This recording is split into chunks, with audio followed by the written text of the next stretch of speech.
All right, assembly and tips of the HeeWing Hunter H1.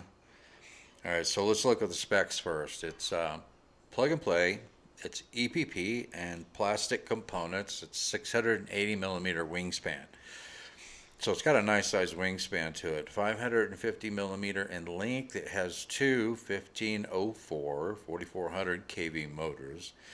It has a 10 amp 2-in-1 ESC, and on the board it is stamped 2S, not 2S to 3S or 2S to 4S. It's just stamped 2S.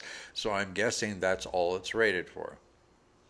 But I did, after I got mine all assembled and everything and have my all up weight, I did charge up a 2S battery and put it up to full throttle, holding it vertically, and it feels like it's going to have very good power on a 2S LiPo. It has three 4x3 gram servos, so it has two independent servos for the ailerons, one for the elevator. It has the capability of having a rudder channel, but it did not come with a rudder servo. Okay, so be aware of that. I wanted a rudder servo in mine, so I installed a servo. The propeller is an FX38 32 blade polycarbonate prop. They're nice, very nice props. It has a power connector that is XT30. It states it has a flying time of 10 plus minutes. Now that depends. That's probably cruising around at minimal throttle with a fairly large LiPo.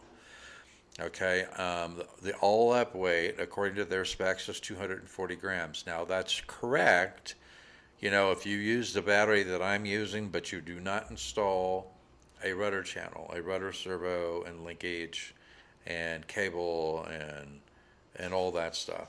My all-up weight is 260 grams. That includes a 3.7 gram rudder servo, which I installed.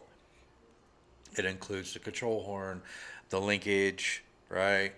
It includes the servo extension cable that I needed to extend the rudder cable. Also, it has two independent aileron servos. So if you're like me and you're using a gyro or a flight controller, or you have a receiver that has a single aileron channel, you're going to need a Y cable for the ailerons. Okay, that's not included. So I had a Y cable on hand, so I just used one I had. I'm using a 2S 1000 milliamp hour LiPo that weighs 45 grams, and that required me to add 7 grams of nose ballast weight to get the a neutral balance on the CG. And I don't have a picture of it, but there's two little raised nubs on the bottom of the wing, on both wing halves. I am assuming that is the specified CG. So I used that location to get my CG, and that required 7 grams of nose ballast weight with a neutral balance at that position. Okay, so if you're going to fly it bank and yank, I would just recommend that you because the rudder's already hinged, right? It's already hinged. So if you're going to fly it without a rudder servo, you just need to secure that rudder control surface. I would just do it with tape. I would just put tape across both sides of the rudder to prevent it from moving, and just fly it bank and yank at sub 250 gram. All right, so here's all the bits and pieces. It comes with decals. You do have to apply the decals. There's everything pretty much snaps together, bolts together, except for the control horns. I always like to glue in my control horns and not just depend on those little plastic clips that go on the back side. So if you're comfortable, installing your control horns with just the retainer clips, you won't require any glue, I don't think, for anything. All right, so those are all the parts that are included. The only thing that I didn't use was this little piece of plywood back here, and I think that it doesn't say anything about it in the assembly instructions, but I think that is a shelf for the camera. Okay, because it's a FPV plane, so you can put a camera right up there in the nose, and I think that is the shelf that slides in there, but I'm not going to use it. All right, so I've got the decals installed. As you can see, everything's already pre-installed. Your elevator servo, your aileron servos, the motors. The assembly is very minimal. You do have to install the control horns and the linkages, but it doesn't take any time at all to assemble it. All right, so here we are, and I've got the control horns installed, and like I said, I used just a little bit of glue on mine, but I've got all the control horns installed, including the rudder. All right, and here's a close-up of the 2-in-1 ESC. You can see that it says N2S, 10 amp by 2 ESCs, and has a back output of 5 volt 2 amps. So, all right, so you have these connectors right here. The each one of the wings, of course, has a connector not only for the aileron servo but also for each motor. So it's got a little plastic connector that slots into it. That way, your motors will be spinning in the right direction. It has a little plastic retaining clip, and you want that on the inside of that connector, okay? And that'll lock it into place. And then you have your ESC cable here. So it's just a single connector that goes into your receiver, your flight controller, or your gyro for the ESCs. All right.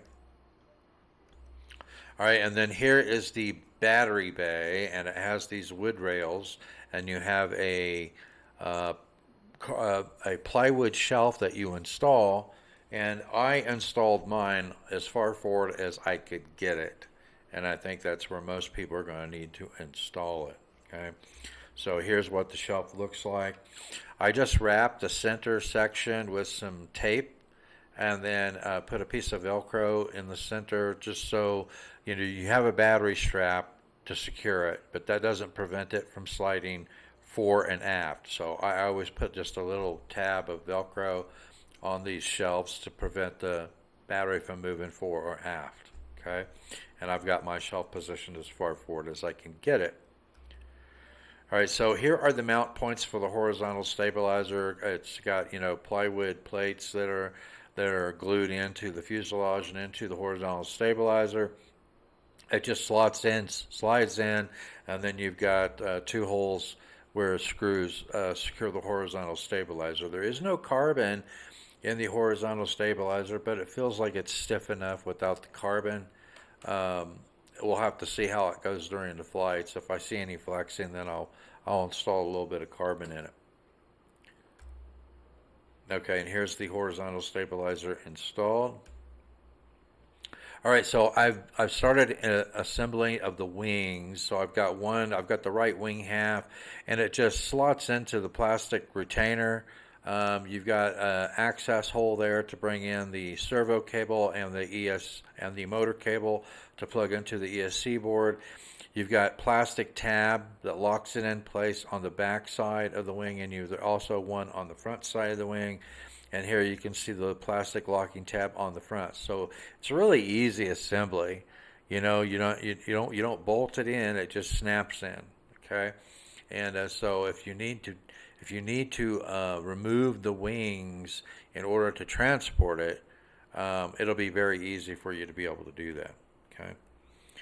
So once I got that wing snapped in place and got my cables pulled in, then I just slid in the carbon spar in through the fuselage into that wing half, and then slid the other wing half over the top of that, and pulled the cables through the access port, and they just snapped into place. And that's all there is to installing the wings.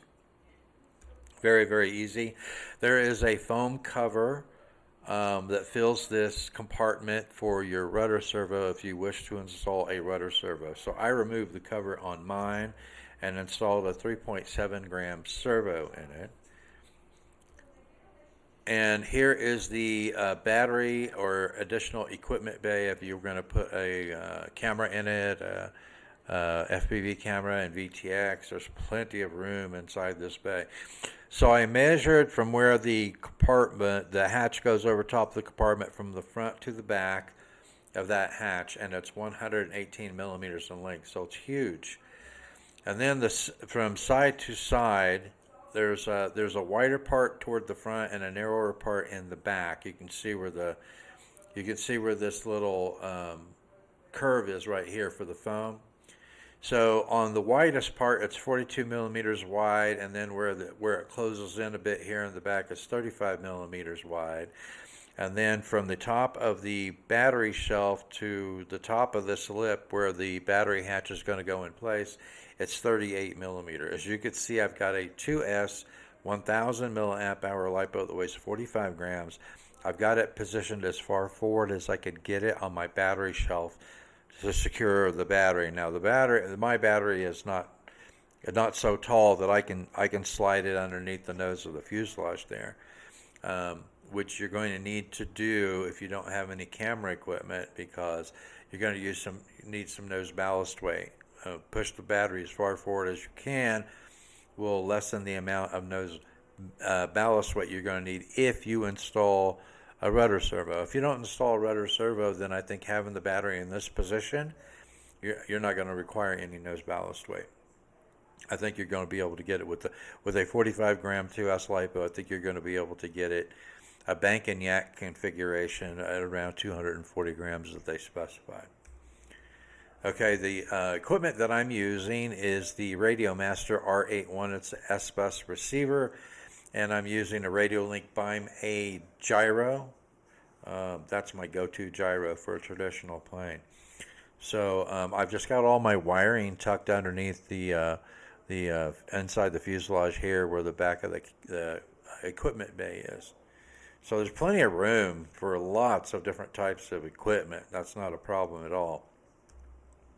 Okay, I've got my two, 3830 two-blade props installed. They're polycarbonate. They're nice props. Comes with the screws to attach them to the motors.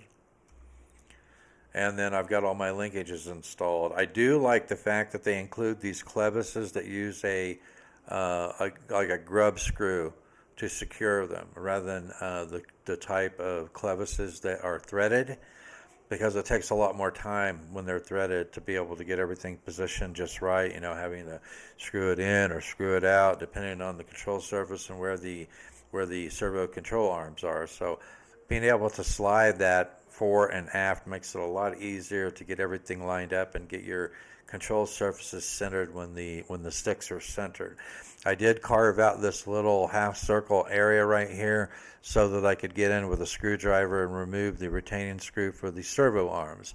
I did reposition both of my arms once I centered the servos to get the arms as perpendicular as possible, and then just finished it up with a little bit of sub trim, and that worked out well. Here's the linkage for the rudder and the linkage for the elevator. But the assembly was very easy. Mine, like I said, is 260 grams all up weight with that 2S LiPo. If you don't install if you just fly it bank and yank, you don't install a servo on the rudder or the linkage or control horn, I don't think you're going to need any nose ballast weight, and you'll be good to go at around 240 grams. All right, so that concludes the assembly on this plane. I think it's a really nice looking plane. I do like these twin motor planes of this type. I actually converted one of my Cheetah chuck gliders into the same type of configuration.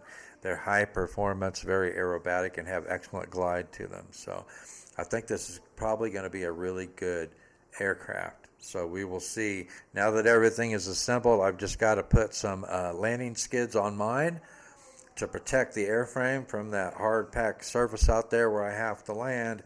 And then as soon as I have the wind that I need, I'll be taking it out and doing the maiden flight. So stay tuned for that. All right, that's a wrap on this episode. Thanks for watching, and I'll see you next time in the Tinkerz Lab.